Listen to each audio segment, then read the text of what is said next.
Chào quý vị đang xem Polo News, nội dung mạnh mẽ nhưng giữ ngôn ngữ kêu gọi trách nhiệm, công lý và cải cách, tránh kích động bạo lực.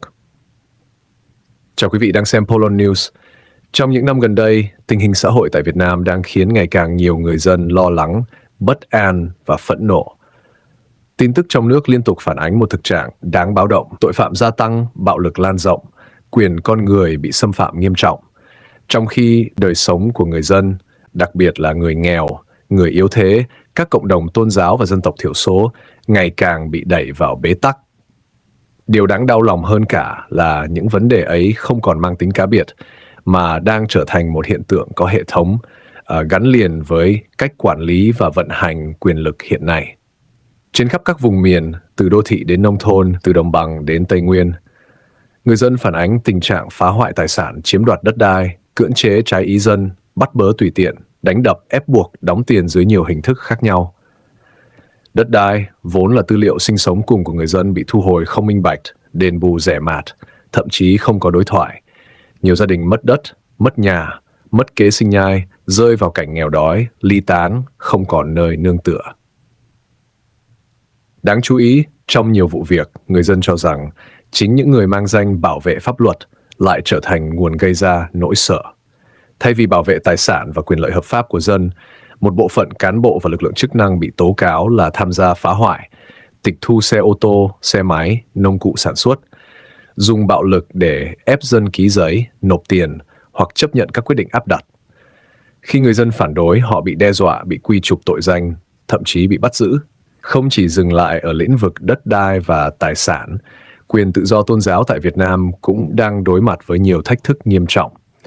Nhiều cộng đồng tôn giáo, đặc biệt là các nhóm tôn giáo độc lập, bị kiểm soát chặt chẽ, bị cấm sinh hoạt, bị ép buộc phải theo các tổ chức do nhà nước quản lý.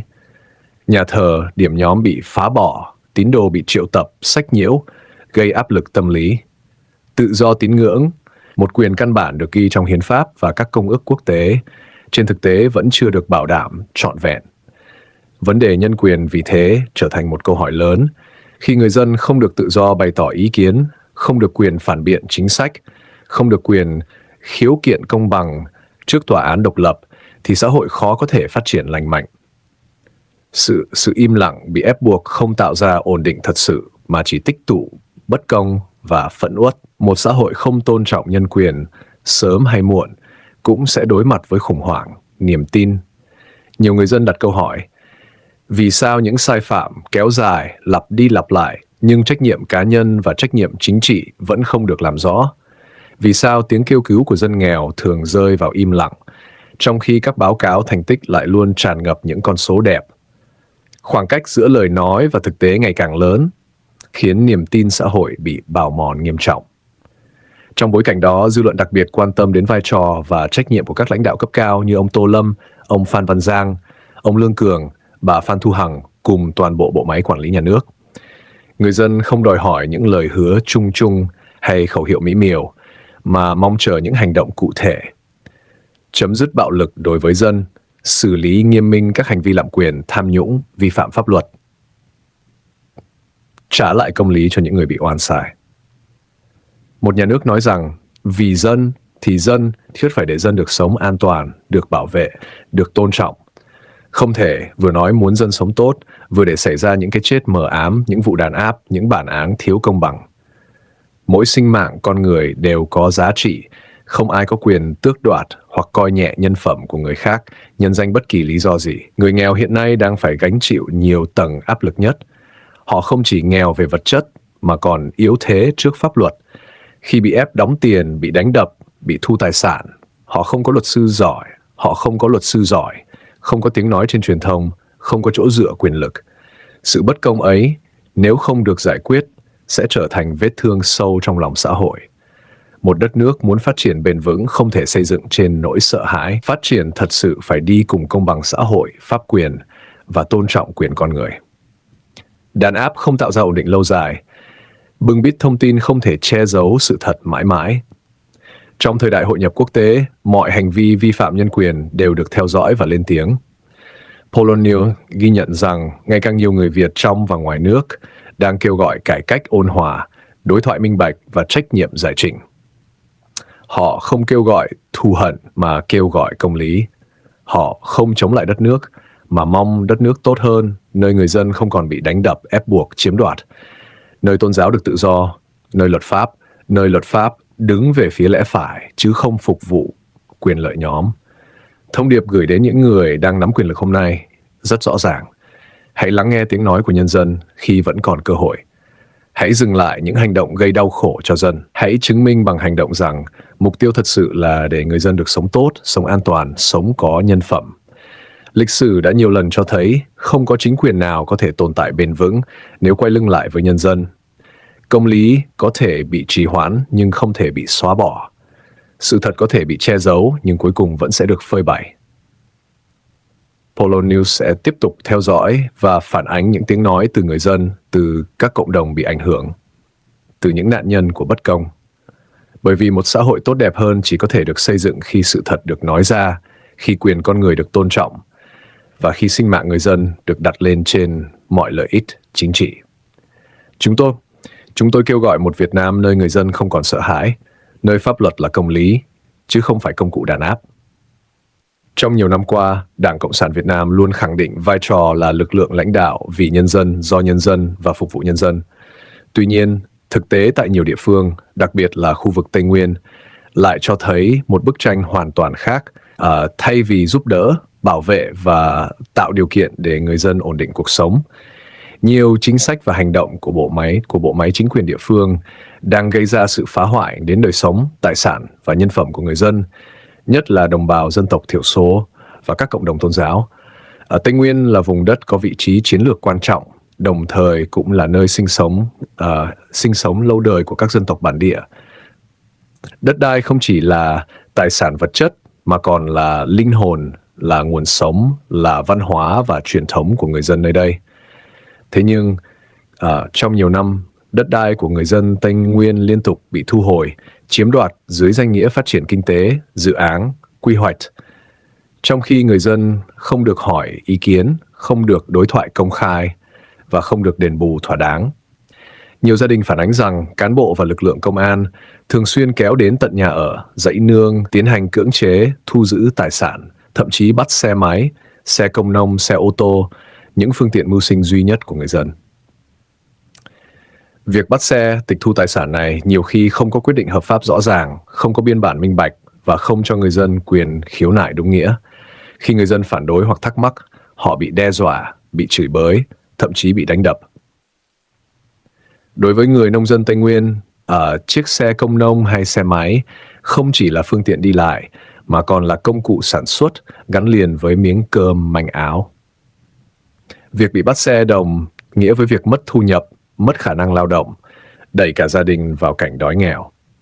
Thế nhưng, những đau khổ đó dường như không được các cấp chính quyền quan tâm đúng mức.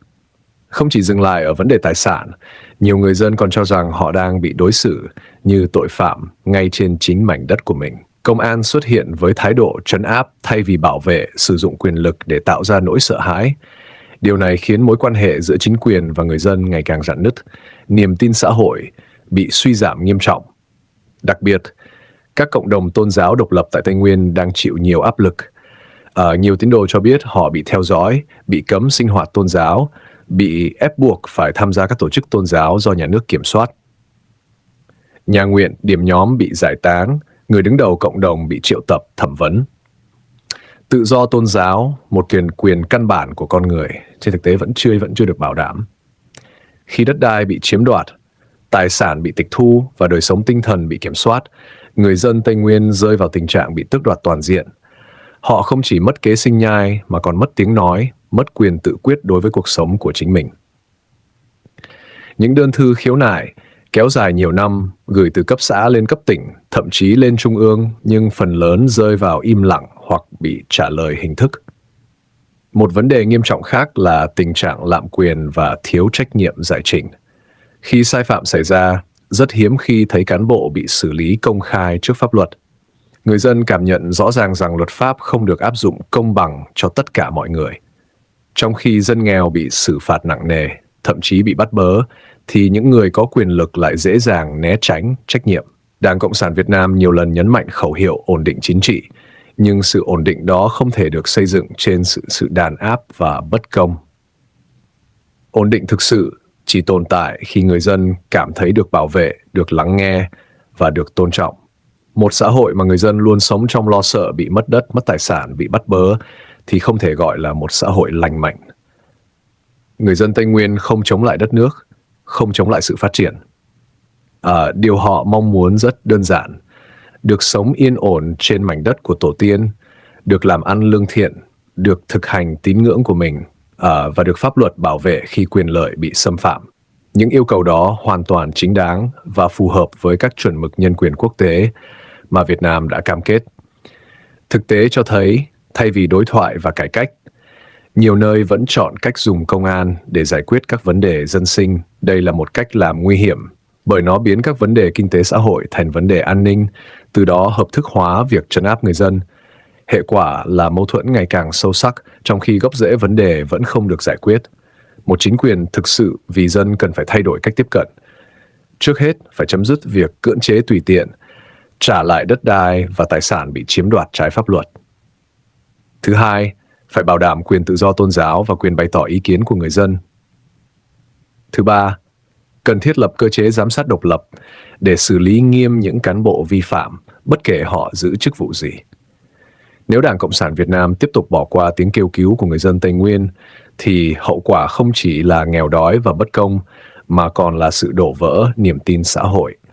Lịch sử đã chứng minh rằng không có chính quyền nào có thể tồn tại lâu dài nếu quay lưng lại với nhân dân. Người dân Tây Nguyên cần công lý chứ không cần những lời hứa suông. Họ cần hành động cụ thể, cần sự thay đổi thật sự trong cách quản lý và thực thi pháp luật. Một đất nước muốn phát triển bền vững phải đặt con người làm trung tâm, chứ không phải quyền lực hay lợi ích nhóm. Bảo vệ người dân, bảo vệ đất đai, bảo vệ quyền con người tại Tây Nguyên không chỉ là trách nhiệm đạo đức, mà còn là thước đo cho tính chính danh của bất kỳ chính quyền nào. Khi người dân được sống trong tự do, an toàn và công bằng, đó mới là nền tảng vững chắc cho tương lai của đất nước.